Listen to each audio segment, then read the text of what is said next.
Hey, Celtic fans, welcome back to the latest edition of the Celtics Talk Radio video chat here on the Zoom app and, of course, YouTube.com. So, this is Wednesday, September 2nd. It's 3 o'clock in the afternoon, and our Celtics are now up 2 games to none over the Toronto Raptors in their best of 7 Eastern Conference semifinals matchup.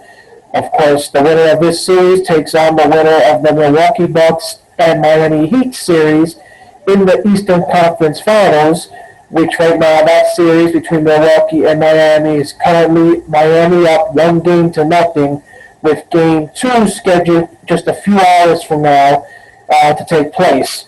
The Celtics are there. So far, so good. They have pretty much managed to take care of the few things that Jamie said needed to be done in order for them to have a chance to win this series against the Toronto Raptors. The Celtics in Game 1 literally punched the Raptors in the mouth in the very first quarter, and the Raptors never managed to respond after that. Pretty much it was a first round knockout, basically, you can say, in this case, with the Celtics winning 112 to 94. So they went from beginning to end, a full 48-minute basically dominant performance by the Boston Celtics. Everybody, including you and me, said, I shouldn't say everybody, you and me, and a lot of the NBA analysts and fans who you can say were realistic, pretty much said it was a good win in Game 1. It was good to get the lead in the series 1-0, but you shouldn't really think that this series is going to be a series of the Celtics blowing out the Raptors 1 game after another, because the Raptors and the Celtics, the two teams, are just not that far apart in this situation. Sure enough, Game 2 ago, which was just yesterday, saw the Raptors finally decide to fight back in this case, with the Raptors ultimately having a double-digit lead in the fourth quarter until Marcus Smart arrived and decided to basically take over the game. Not one, not two, not three, not four, but 5 3-pointers in a row to ultimately get the Celtics back on track, and the Celtics ultimately were victorious 102 to 99 to take the 2-0 series lead. Jason Tatum, of course, yesterday, despite Marcus Smart being the one that kind of lit the fire under the team in order to make the comeback, Tatum was the one that kind of kept the team in the game and prevented it from being a blowout potentially for the Raptors, as he scored 34 points. We also saw a good performance from Time Lord. Time Lord has been incredible through these first 2 games, being the Celtics' top player off the bench at this point. So tomorrow afternoon, 6:30 p.m. Eastern Time, will be Game 3. You can find out on TNT. Game 4 is Saturday, 6:30 p.m. Eastern Time on TNT. And then Game 5, if the Celtics need to go to Game 5, will take place Monday at 6:30 p.m. again on TNT. Next Wednesday will be Game 6, ESPN. And then finally Game 7 next Friday on TNT. So, of course, the Celtics are going, and the Raptors, as well as the Milwaukee Bucks and Heat, are the only 2 matchups right now in the Eastern Conference Finals the Eastern Conference semifinals that are underway, or should I say the second round of the playoffs. Starting tomorrow, we will have, of course, on the Western Conference side, the Denver Nuggets and the Los Angeles Clippers starting their game. And then tonight, we will find out who LeBron and the Lakers will play in the second round of the playoffs. It's either going to be the Houston Rockets or the Oklahoma City Thunder, whoever wins tonight's Game 7. So, Igor, what are your thoughts on what we saw yesterday, and, of course, all the other stories that are coming out from yesterday, including some comments made by Jaylen Brown after the game was over, talking about another potential boycott in this case, that fans now have to be considered that this is just a sign that even though the Celtics are going in the right direction, this season may not be guaranteed to finish if the players don't want it. I think that there is real danger, as we heard, that the season will not be finished. The Celtics fans should be very afraid because if some incident happened down the street uh, involving Afro-American person, I think that they will they will you know just stop the season. So I mean, definitely, I don't like what I hear, but it is what it is.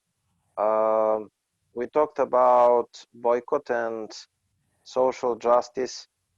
Again, I'm all supporting the players' rights uh, for the boycott and for social justice, for fighting for the freedom, for better country, for liberty, for human rights, for everything. Um, and I would really like that um, the players and the league are not mixing politics with sports anymore. Uh, because of that, I think that NBA is already lost the ratings because some people will not watch anymore the bubble because they are sick of politics in sports. Um, we heard that the ratings of the playoffs are 20% less this season thus far. Maybe they will be evened in the finals or conference finals and the big NBA finals. But for now, Daniel, the ratings are really lower, 20% lower than the last years thus far in the bubble. I really hope that Jalen's Brown's um, sentence will not come truth, and I really hope that the players and the teams and the NBA will find the force, the brain, and the knowledge to finish this season. And after the season is finished, as far as I'm concerned, they can stop the NBA like 1 year, 2 years, however long does it take. But all I want is to finish this season first, and then the players to return whenever they are ready to play basketball without interruptions. Um, about what happened, the Celtics are playing great. The Celtics did something at the beginning of the bubble that they didn't do in years. We have some historical stats about the Celtics 6-0 start, Daniel. Um, but what I'm more interested, Daniel, um, is uh, the hype around the Celtics and uh, absolute total madness. Um, so, what I'm talking about? Boston Celtics are 2020 NBA title favorites according to ESPN's 538 projections. Los Angeles Clippers are the second. Uh, so the Boston Celtics are in the new position according to ESPN's 538 website, 2020 NBA title favorites. According to Tom Westerholm from masslive.com, based on 538's numbers, which rely exclusively on player projections rather than wins and losses. According to that website, ESPN, the Celtics have 37% chance of winning the title. The Los Angeles Clippers, number 2, have 31% according to ESPN projection, and number 3, Houston Rockets, 8%. Number 4, Lakers, 4%. Bucks have 3%. Number 5, and Toronto Raptors, number 6, 2%. The Celtics also have an 88% chance to make the conference finals and 68% chance to make the finals. Some of those numbers are hard to buy. Milwaukee has struggled in the bubble, but the Bucks still employ Giannis Antetokounmpo, the league's presumable MVP. The Lakers haven't been perfect either, and their depth took a hit before Orlando bubble, but Anthony Davis and LeBron James are overwhelmingly top title legit contenders. Still, ESPN 538 designs its projections, and the Celtics players have gelled perfectly in Orlando.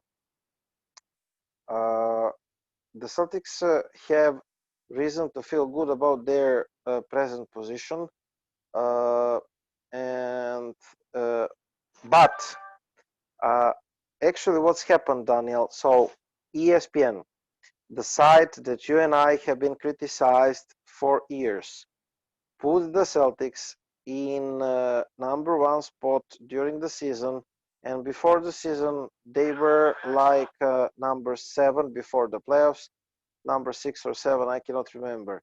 So the Celtics stocks just raised. We have another um, another site, another good review by 530 site. They are putting Celtics number 1 team to win the NBA and make conference finals and finals. According to that site, 530, the Celtics are also favorites to win the title. 89% to make conference finals, 68% to make finals, and to win the finals 36%. Clippers number 2, 30% chance to win the finals. Rockets number 3, Lakers, then the Heat, and the Bucks are 1, 2, 3, 4, 5, 6th. Now, what is it about? Those projections, Daniel, those are mathematical models. And after going 6-0, after blowing up, I mean, beating the crap out of Philadelphia 76ers with double digits for games, I can understand, and also Raptors double digits blowout win in the game number 1, I can understand why mathematical models love the Celtics. I studied mathematics and statistics, and it's about the big numbers. So practically they're using model of 6 games. The Celtics are 6-0. They're defeating opponents by double digits, etc., etc. What is the problem, like Tom said, with those mathematical models? They are not using any basketball logic, you know? They are functioning like automatic machine. You're putting numbers and you're getting percent and the chance. So that machine is not calculating the human factor in the basketball. In other words, like Tom Westerholm said, how can they put Bucks to position number 6 behind Houston Rockets, behind Miami Heat, when Bucks are having Giannis Antetokounmpo, the rolling MVP and the future MVP? I mean, how can they do that? The answer is simple. Those prognoses are just biased, and they're using mathematical models based on the 6 games. Um, but, but the disclaimer, Daniel, I actually love it because you and I are trying to catch a rabbit for years, to say that way. Catch a rabbit. The rabbit is deeply hidden down in the woods, and you and I trying to uh, hunt the rabbit and to kill the rabbit for years about the Celtics team, about the Celtics ambitions, about the Celtics team ceiling, about the true uh, Celtics, about the true Celtics intention. Are the Celtics rebuilding team? Are the Celtics contending team? Um, Danny Ainge is master, Daniel, in pretending and master in hiding the true intentions, hiding the true um, goals, hiding the true ambitions, or what is worse, he's master in spinning. Um, so you had for years, and of course the Boston Celtics medias, they are following the lead of Danny Ainge and the Boston Celtics organization as a team. So that's why after 2013, Daniel, every season is proclaimed to be successful. We didn't make NBA finals appearance since 2010 year.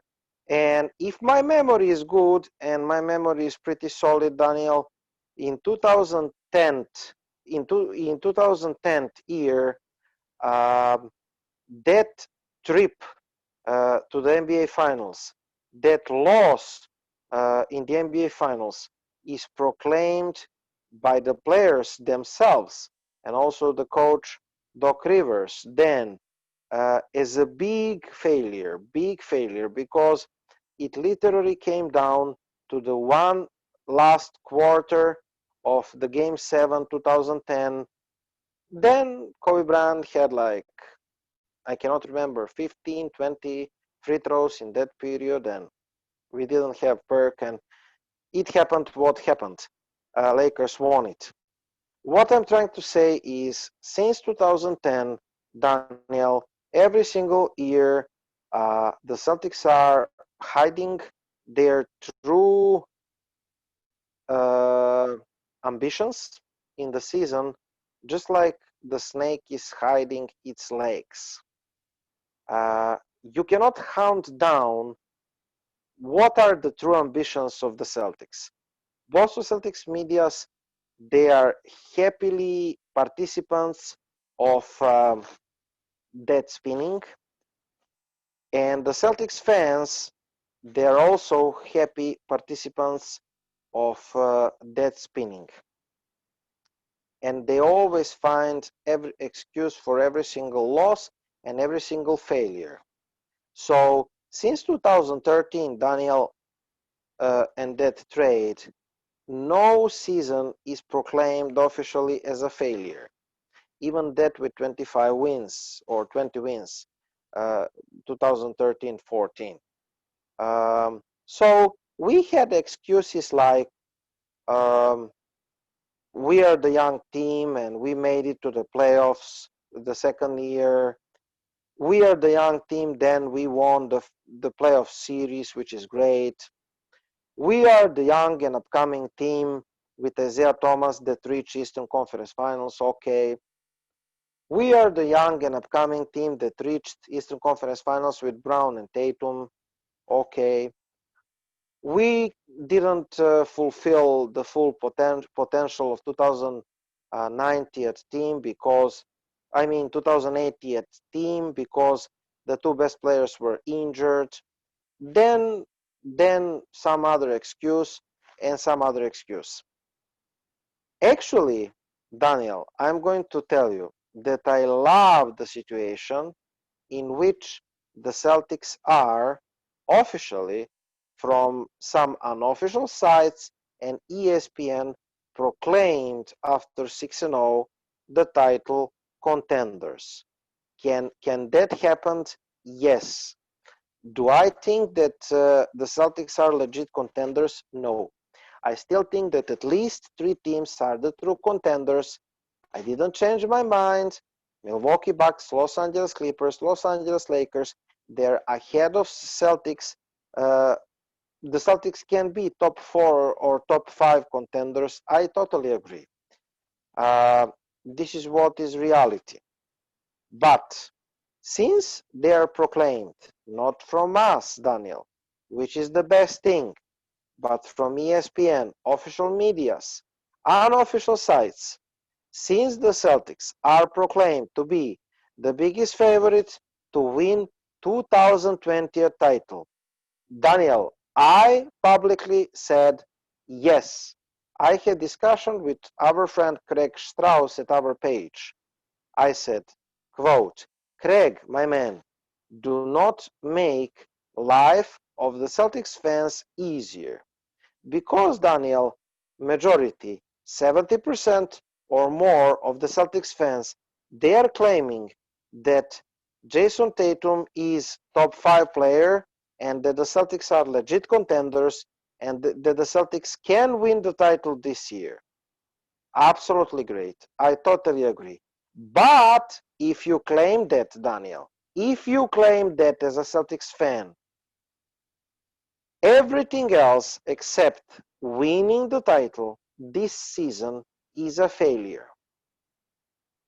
Okay? You cannot go out and write for months, hype the team, happily participate in hyping the team alongside Boston Celtics medias, which are the most biased medias that I saw on the world, and I really saw a lot of medias, believe me. You cannot say the whole season, the whole year, that Brown and Tatum are the new legends, Smart, the best defensive player in the world, etc., etc. Then to say that the Celtics can win and should win the NBA Finals, um, you cannot say that. And after, for example, the Celtics fail to make the finals, you know, if they lose in the Eastern Conference Finals, you cannot change your opinion. Of course, everybody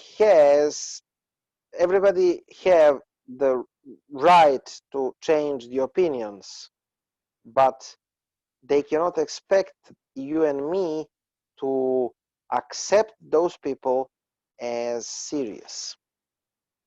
In other words, I agree totally.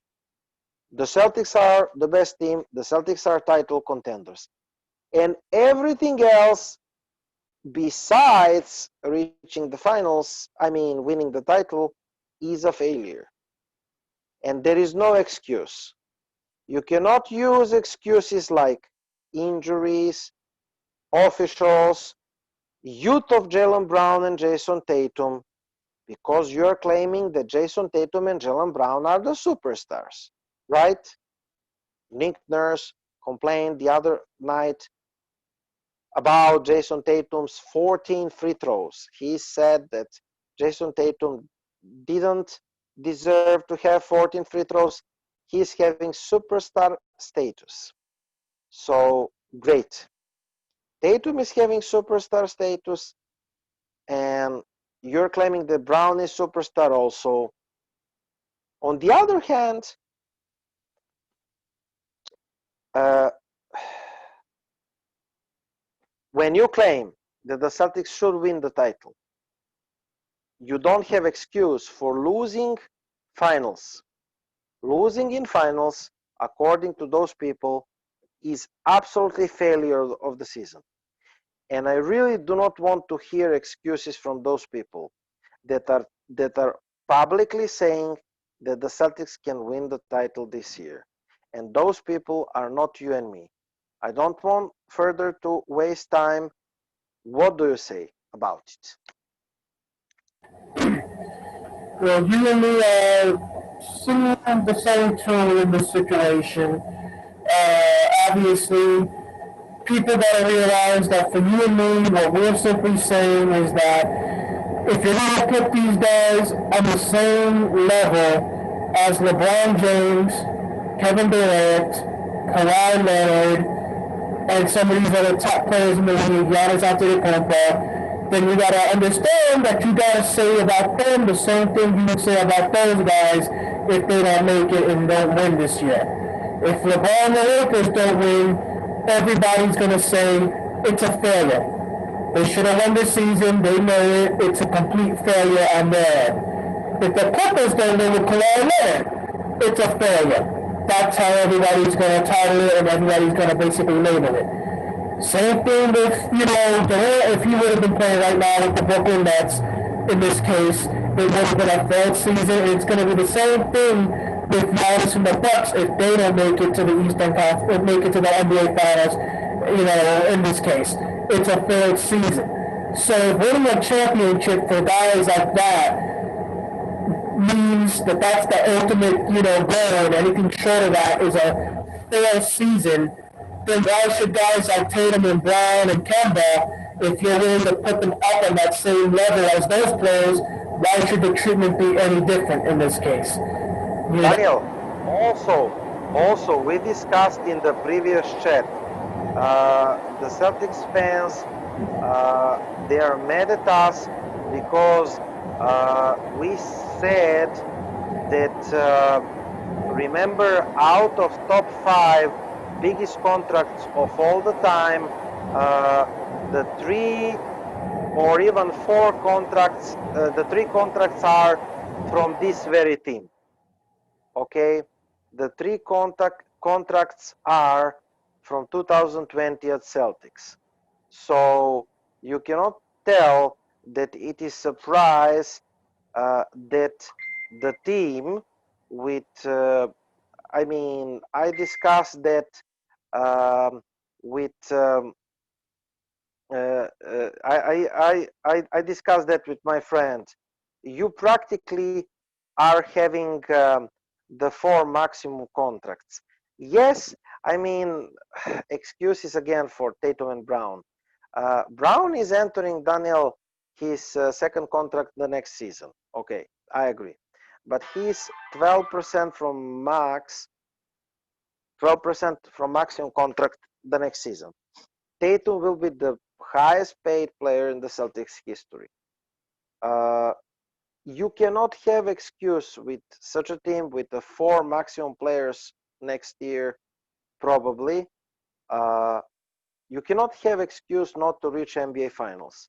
Tell me how many maximum players should we have to get to the conference finals and NBA Finals? 9? Come on, Tell me the team that at the Eastern Conference that is having 4 maximum contracts. I'm not familiar with such a team.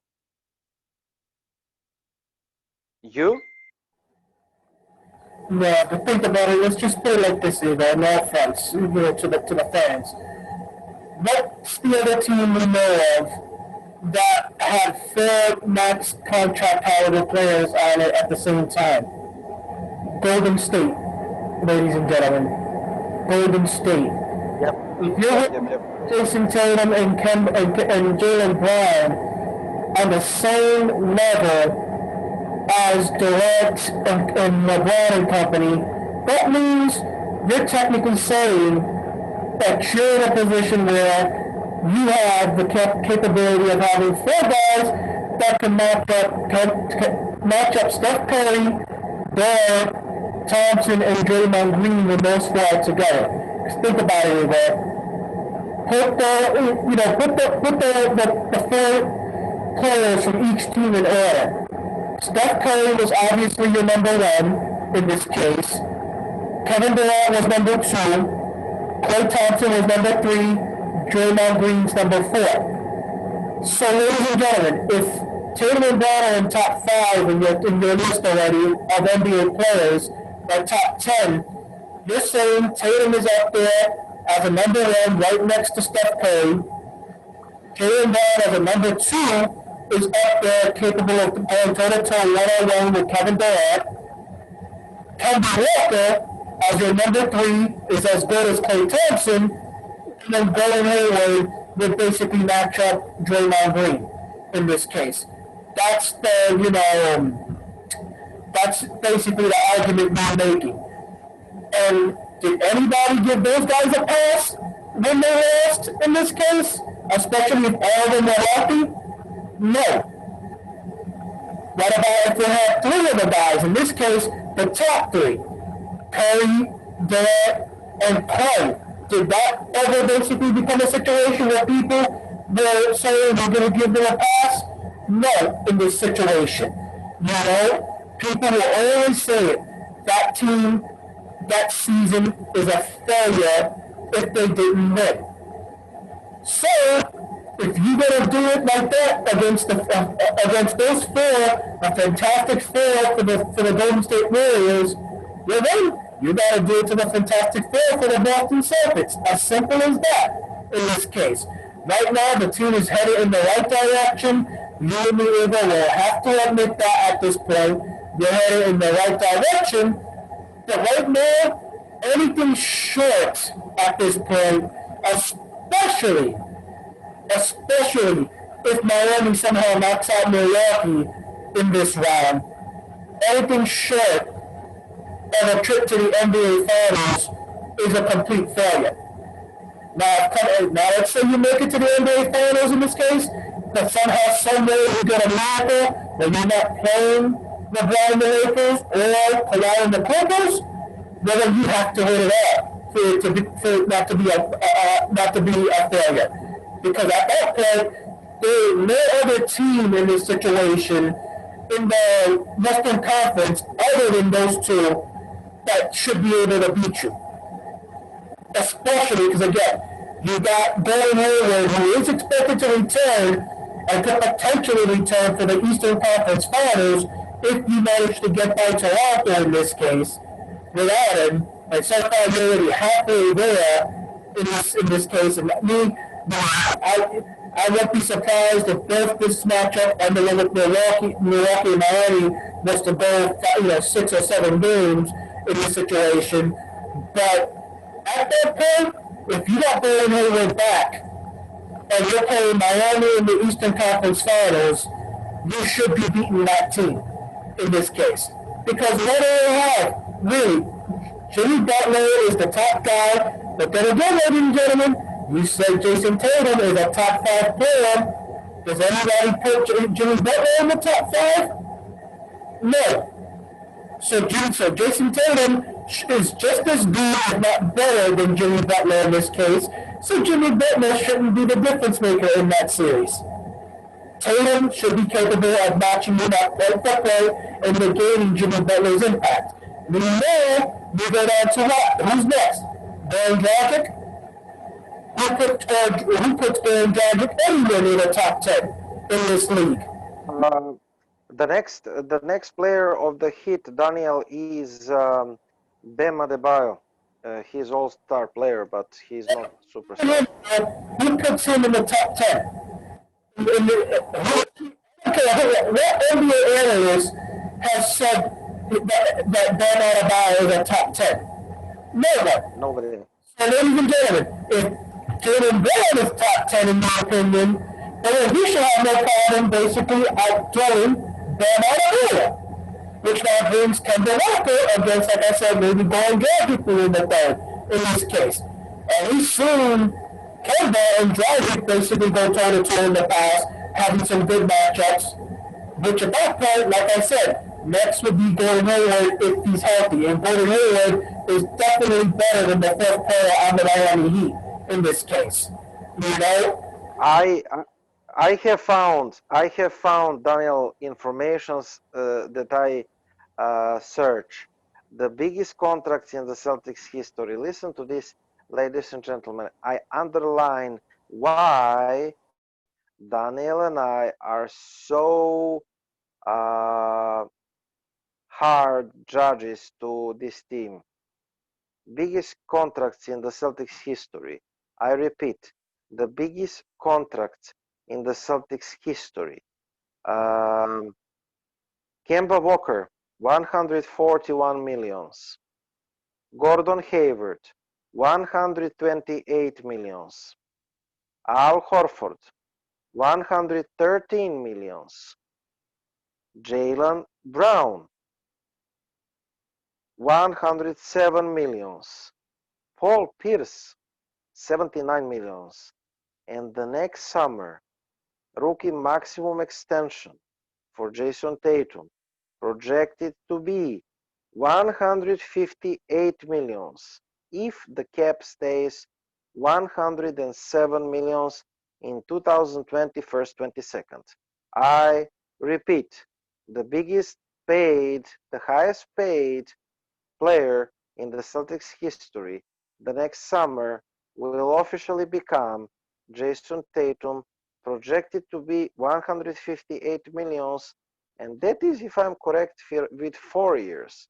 But if he gets into all NBA team, at least third, he can be paid for designated rookie extension 5 years, and I think that he can get even more than 158 millions. What I'm trying to say, among the top five, among the top five highest paid players in the Celtics history are uh, Jason Tatum, Kemba Walker, Gordon Hayward, and Jaylen Brown. I repeat, in top five highest paid players in the Celtics history. In the Celtics history, you have the four players from this team. And you're telling me then the results of this team are surprise and that we are going to act like this team is full of rookies and the players that are not experienced and that we should not put expectations at this very team. How many maximum players should one team have Celtics fans to admit that this team is loaded? 9? Come on. Those are the facts from Bobby Marks. Those are not my imagination. Those are the numbers. 4 out of 5 players, top highest paid, are from this team, Daniel, in history. I'm not going to comment anymore. Please go on.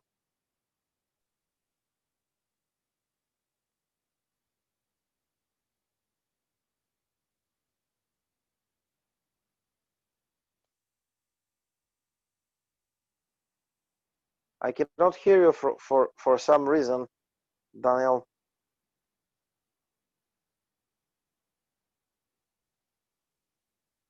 Cannot hear you for some reason.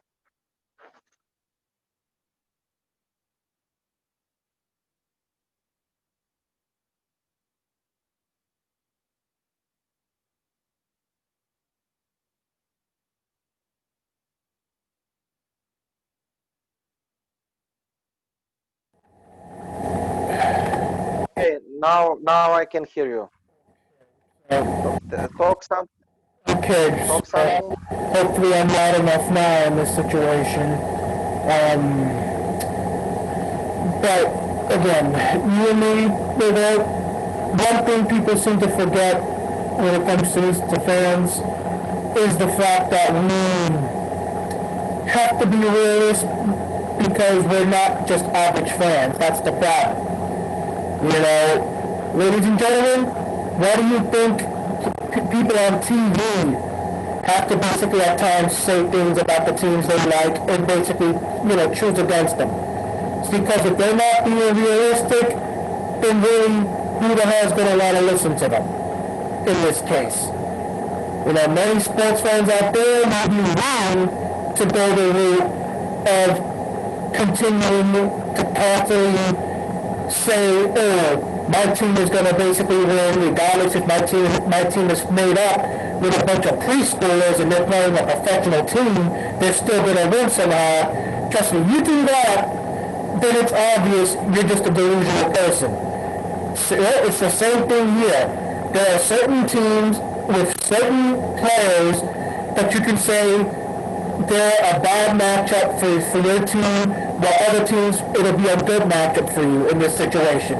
Either, that's why we said all season long, prior to the Gordon Hayward injury, that Boston would be able to knock off anybody else in the Eastern Conference except the two teams that have a lot of bigs available, which in this case would have been Ben Simmons and the 76ers, obviously, and the Milwaukee Bucks at that point.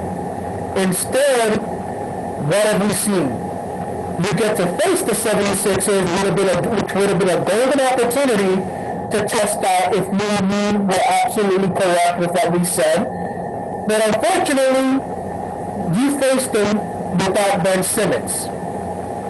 So one of the critical, if not the most critical player on their team, you get to face them, and because of it, the 76ers weren't really the same.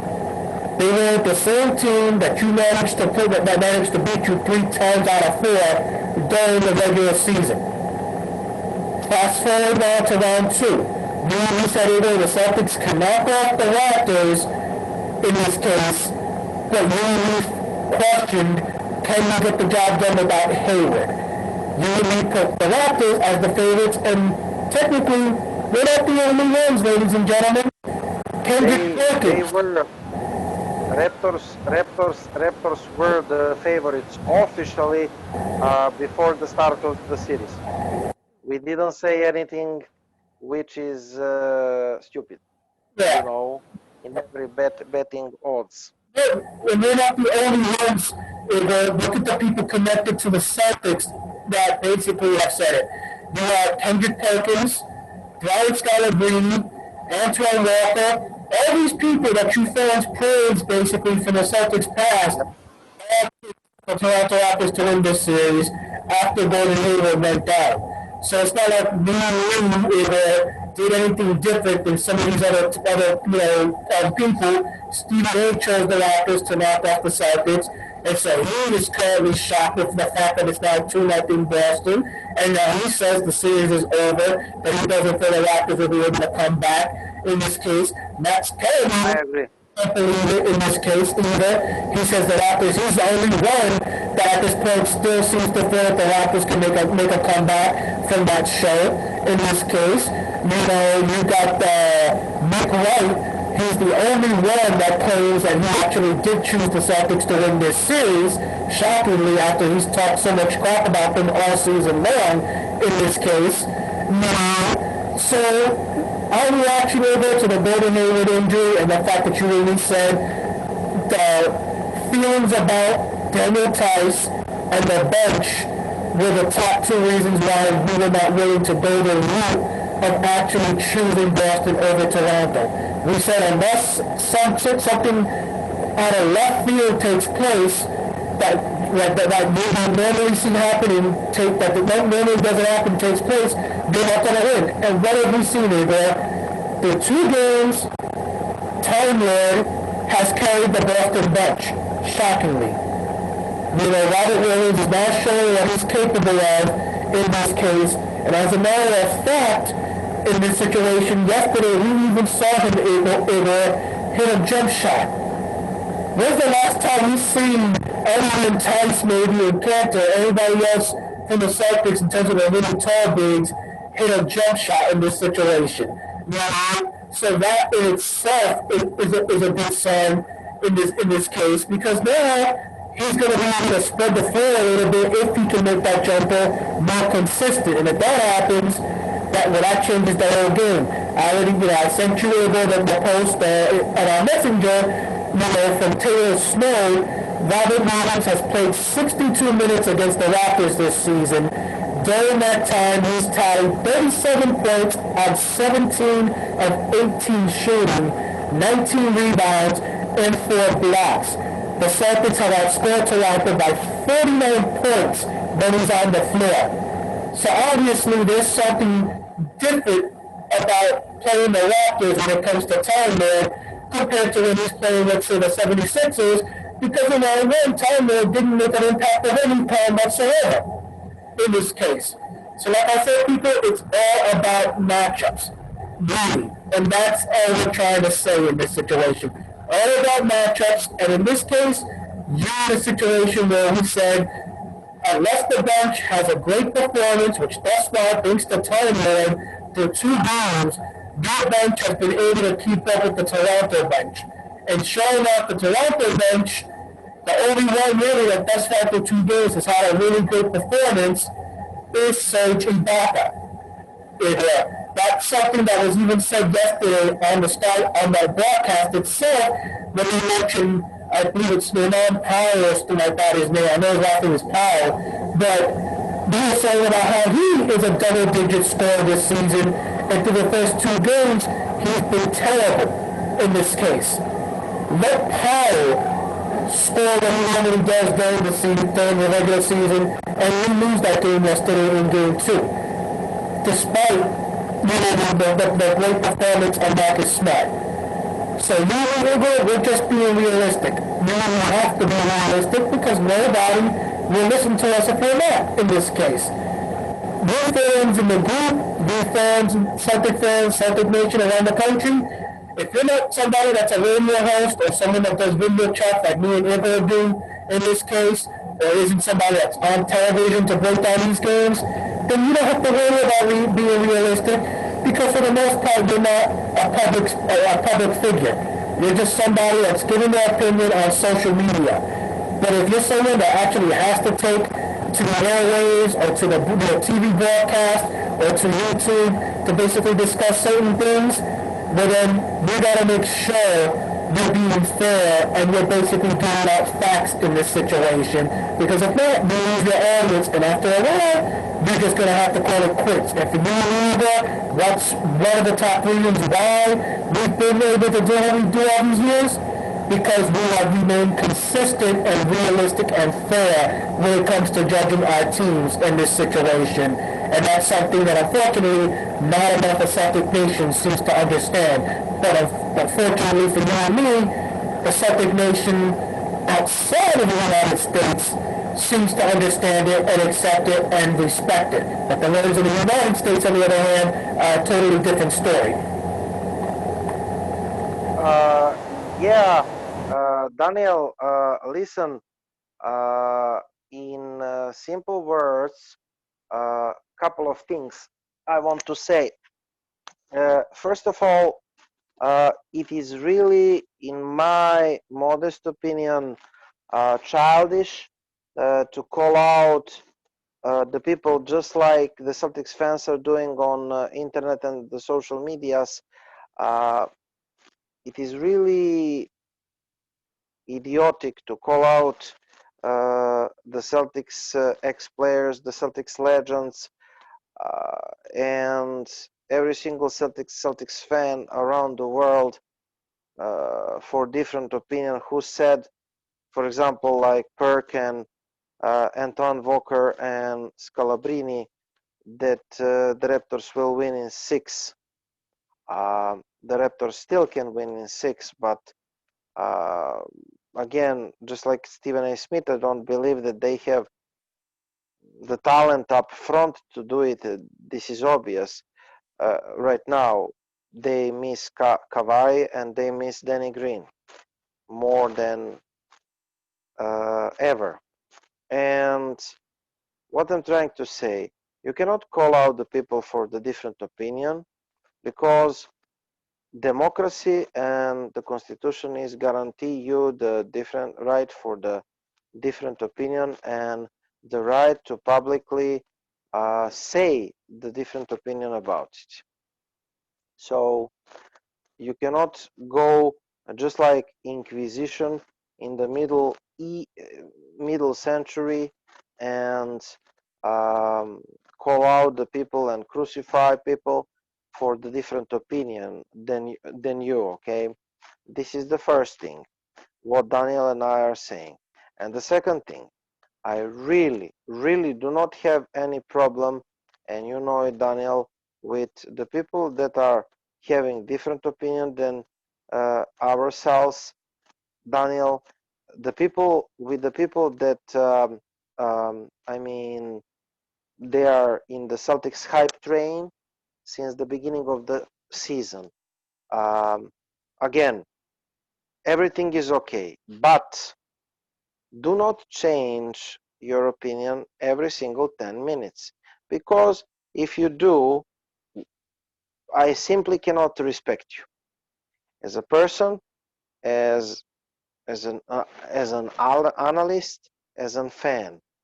I cannot respect the people that are changing opinion every single day. So when you say something, stick to it. That's what we want to say. You and I, Daniel, said in October 2019, and we still stick with it, that the Celtics cannot defeat Philadelphia and cannot defeat um, the Bucks if they are full healthy. If Philadelphia was not full healthy and we dismantled them, they just fell apart. But that's their problem. Now we will see with what happens with Bucks. The only way you and I are wrong about this team, Daniel, is if and only if um, we defeat Bucks in the Eastern Conference Finals. If Miami Heat, Daniel, eliminate Milwaukee Bucks, which I'm hoping, absolutely the limit and the minimum for the Celtics disconstructed is NBA Finals. If the Bucks are eliminated, the Celtics absolutely have no one single excuse for not entering the NBA Finals this season. And this is one simple truth that you and I are saying. And again, we would like the prognosis from ESPN and 530.com to become truth and the Celtics to hang the banner number 18 this season. Nobody would be happier than you and me, right? Exactly. You people want to find somebody that you can get on for basically saying they are a complete Celtic hater and they just don't want the Celtics to succeed. Go look at Tony Lazzari on the Federal Mass show. And this, you know, perfect example is the way he was acting earlier today in this situation. Technically, he felt the Celtics had to lose in this case, and that it would be good for them to lose because up to this point they haven't actually really had a real test. And so, of course, the start of the show, Fred will question him, do you feel different about it today, man, that despite that, even though we won, Toronto did have a chance to win that game late and did give the Celtics a push in this case, and the Celtics just managed to push back hard enough to overcome the win.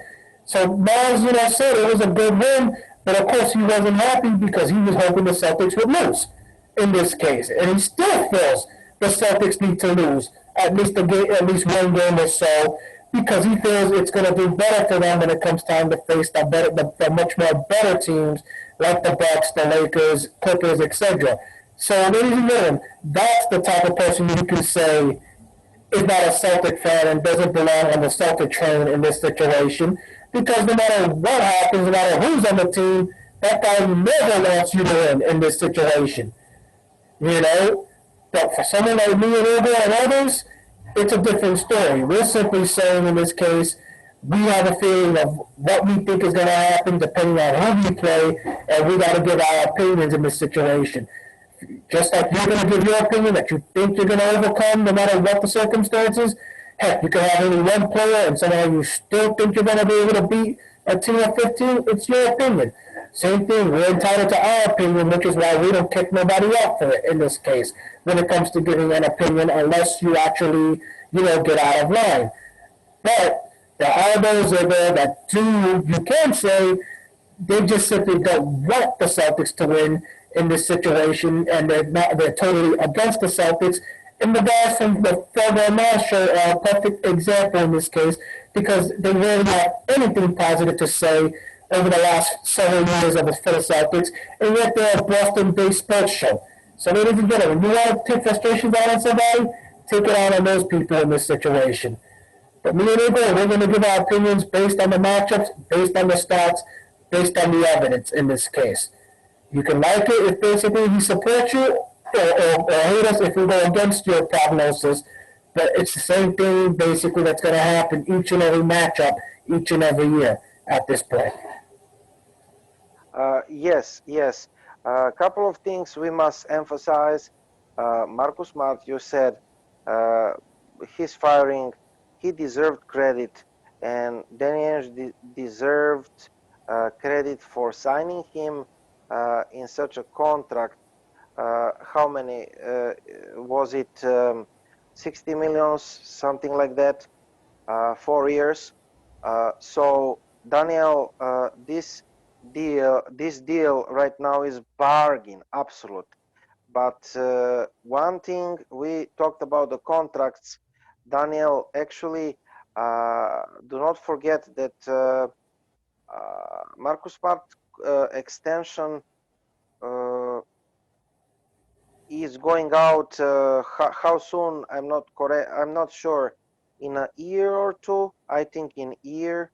Not this season, but the next season.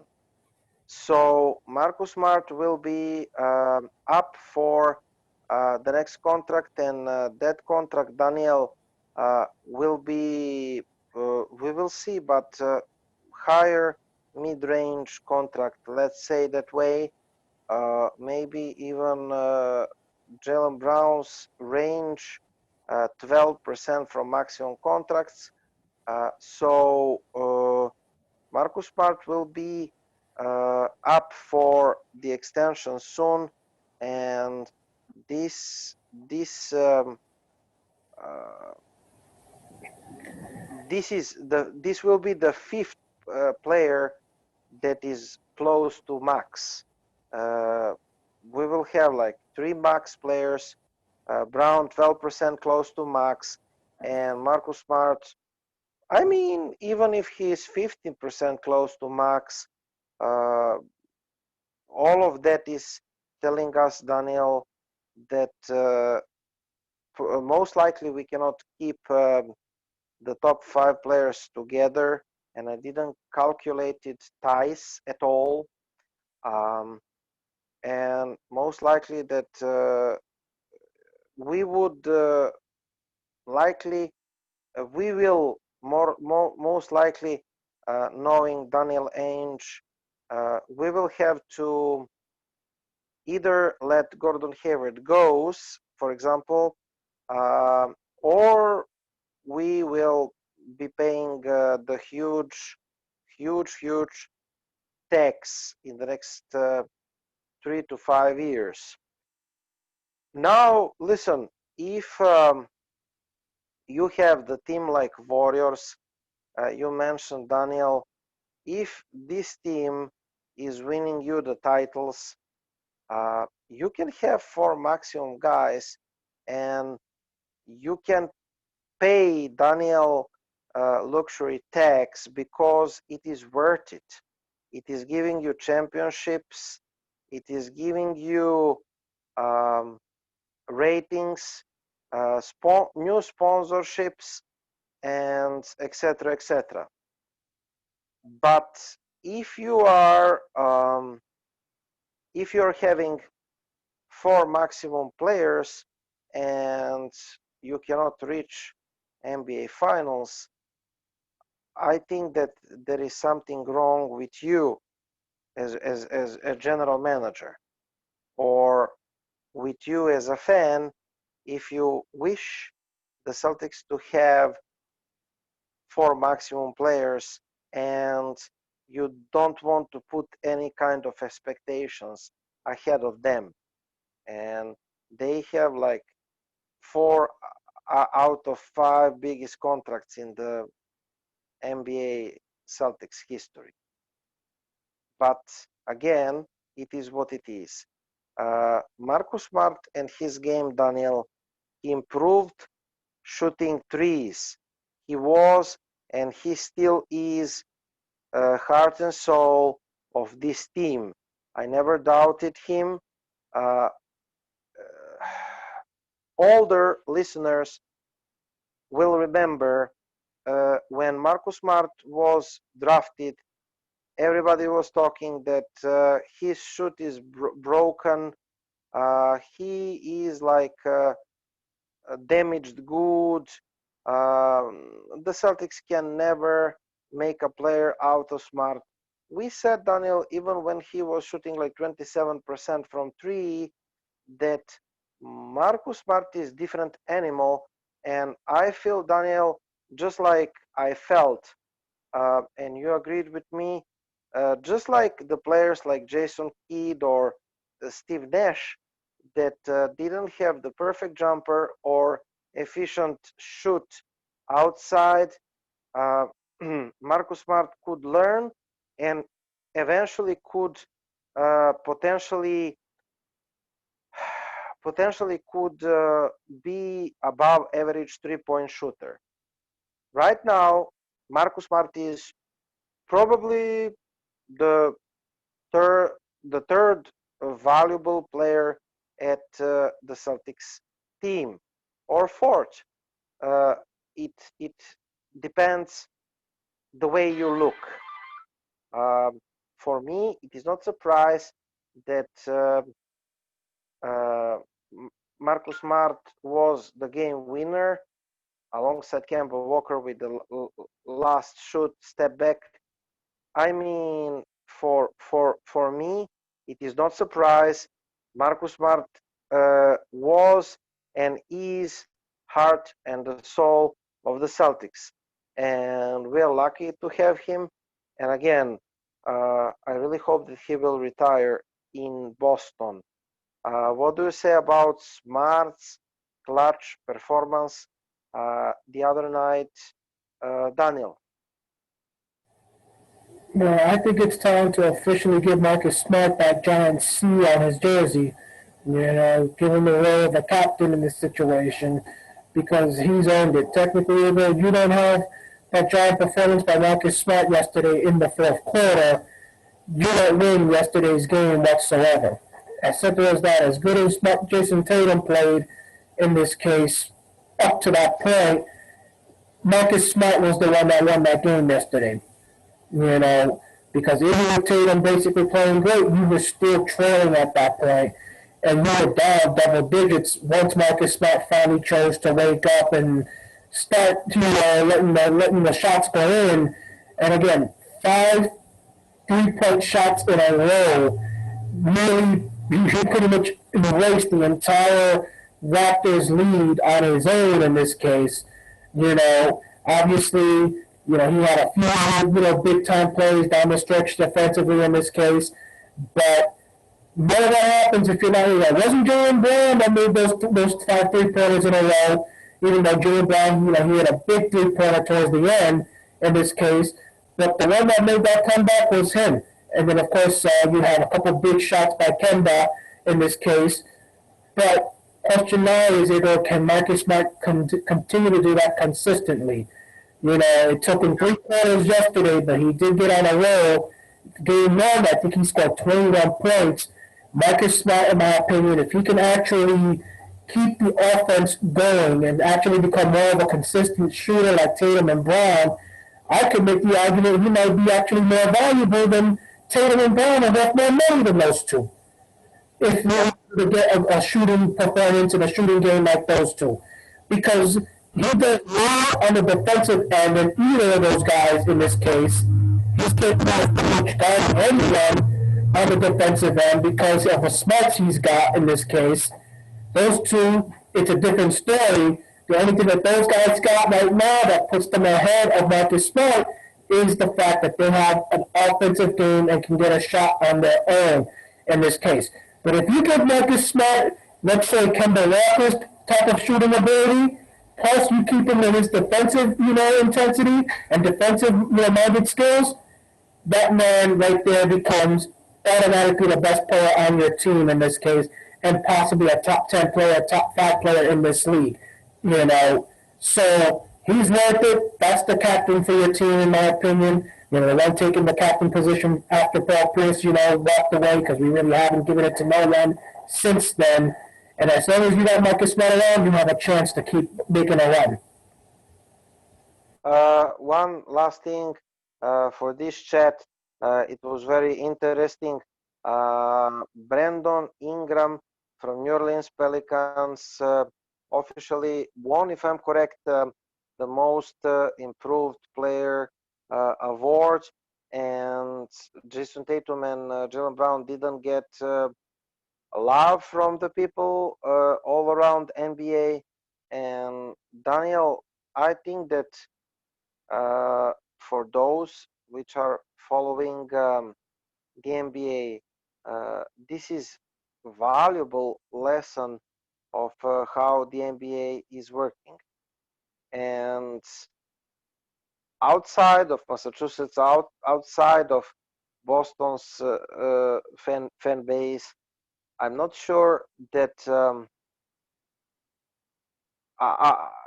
NBA fans in general, fans of another NBA team, I'm not sure that they watch and they support Boston and Boston's players, of course.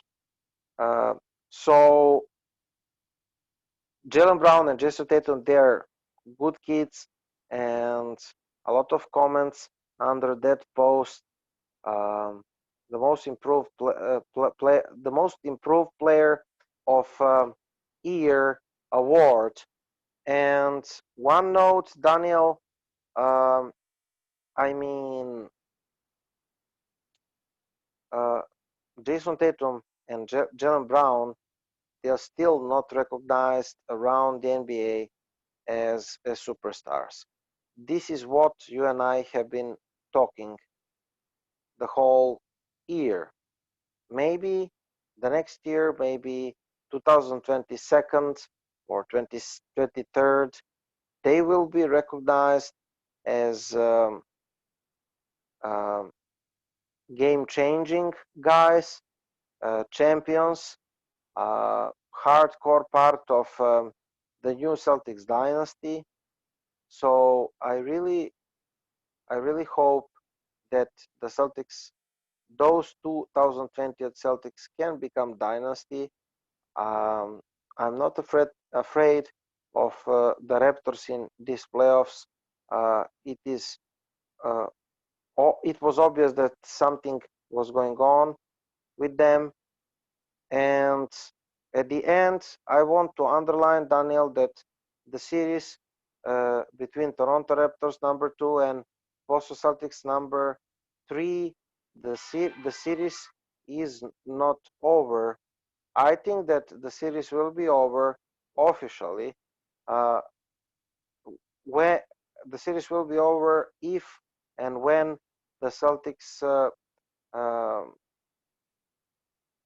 win the third game. I agree with Stephen A. Smith that the Raptors, they do not have um, I mean do not have any foul or something. So it seems like uh, uh, the game number 3 is Thursday night. Then we will do it at our page, Wimbledon Green Celtics Fans Forum, and um, if the Celtics win the game number 3, uh, then Daniel, you and I can count that this series in the um, first round, this series is over. But a lot of times until Thursday. So thank you for watching us, ladies and gentlemen, and we really appreciate your effort, likes, comments, sharing of the posts, absolutely everything. The Celtics are 2-0, the Celtics are 6-0. It didn't happen in the playoffs since 1986, 1987, with one single note, Daniel, that Larry Bird's Celtics, they did it in regular season and regular conditions. Those Jason Tatum and Jaylen Brown Celtics, they are doing this success in irregular conditions in the bubble. That's all from me. Closing words, Danny? Well, I think you just nailed it on the head in this case. This season is not a normal season. These aren't normal playoffs. Deep down over, I think if these were the normal playoffs, where we were seeing the Celtics going to Toronto for games 1 and 2, and then coming back to Boston for games 3 and 4, I don't think we'd be up 2 games tonight. I think we'd probably be maybe 1-1 at this point. I don't think the Celtics would be now considered the favorite to win the NBA championship, because then, of course, you would be looking at having to go to Milwaukee in the next round or to Miami, and then, of course, possibly having to look at going to Los Angeles, whether it be the Lakers or the Clippers, to have to win over there in this case. So you even mentioned that prior to the bubbles, to the playoffs starting, that this whole thing with the bubble has changed everything, and now all bets are off. Almost anybody can knock off anybody at this point because of the fact that there are no home games. Nobody has to worry about going on the road to potentially try to win a game 3 on the other team's court if you're already down 1-1. I should say down 2-0 or tied 1-1. This is a neutral site, and it's all going to be about which team gets into the groove the fastest and can stay in the groove the longest in this situation. So that's what you really said, and so far the Celtics are the ones that are looking the best. You compare them to the other teams currently left in the NBA playoffs, and we are playing the best out of all the teams remaining at this point. We went 4-0 against our first round opponent. Only the teams that did that were Toronto and Miami. So up to this point, you could say either we're the top team, number 1 in the playoffs.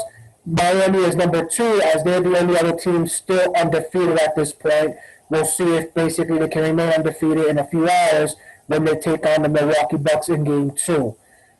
But again, this is now a situation, ladies and gentlemen, where technically you can't consider or can't think and say, next year, you're right. Maybe next year this team will be better. Nick Nurse, as you mentioned, was complaining after yesterday's game, even though the free throws kind of leveled off. If you look at the final stats for the game, the free throws were kind of similar. It's not like what we've seen in the past for the Celtics, where we see maybe a team having 30 free throws and the Celtics are in the teens. It wasn't like that type of an advantage for the Celtics. But the Celtics did have more free throws, and you could say maybe that could have helped them play a role in winning. But, ladies and gentlemen, that Nick Nurse had a point, which is Tatum did get a superstar type treatment yesterday with all the calls going his way and all the free throws he took. He took nearly as many free throws as the entire Toronto Raptors team.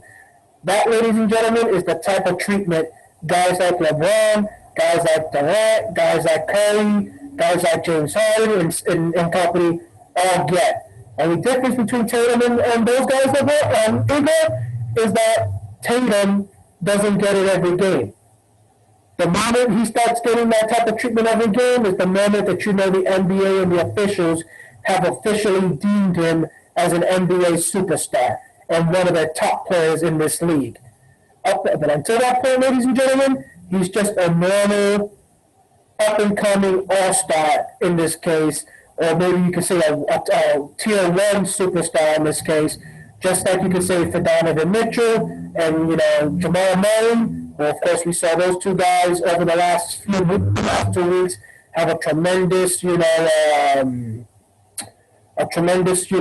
series against each other. With Jamal Murray and the Nuggets, of course, ultimately reigning victorious last night in Game 7. Tatum and Brown are in those guys, area right now, Igor.